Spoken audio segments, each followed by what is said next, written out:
kalian bahwa ternyata negara Irak ada dalam Alkitab dan ternyata setelah negara Israel, negara Iraklah yang paling banyak disebut.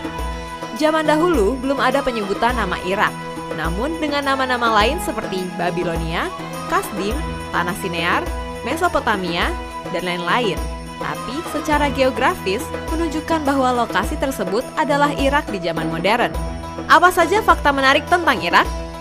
Yang pertama, Taman Eden berada di Irak. Secara geografis, Taman Eden dikelilingi oleh 4 sungai yakni Efrat dan Tigris. Saat ini, negara yang dikelilingi oleh 2 sungai tersebut adalah Mesopotamia alias Irak. Kejadian 2 ayat 10-14. Artinya bahwa Adam dan Hawa juga diciptakan di Irak. Yang kedua, Mesopotamia yang sekarang Irak adalah tempat lahirnya peradaban. Jika kalian baca di Alkitab, peradaban maju salah satunya adalah di Mesopotamia, bahkan sampai ada kekaisaran. Daniel 1 ayat 1-2.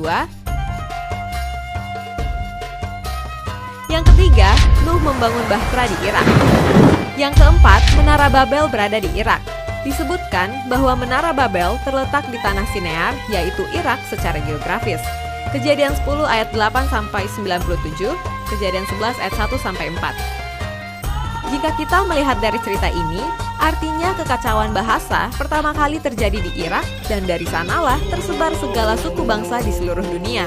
Luar biasa ya? Yang kelima, Abraham berasal dari Ur yang ada di Irak Selatan. Secara lengkap berasal dari Ur Kasdim atau daerah orang-orang Kasdim. Kejadian 11 ayat 31, Kisah Para Rasul 7 ayat 2-4. Yang keenam, istri Ishak, Ribka, berasal dari Nahor yang ada di Irak. Bahkan Yakub juga bertemu Rahel di Irak saat dia bekerja dengan pamannya Laban di daerah Padan Aram, Mesopotamia. Yang ketujuh, Yunus berkhotbah di Niniwe yang berada di Irak. Niniwe adalah kota kuno yang disebut kota yang luar biasa agung dalam kitab Yunus.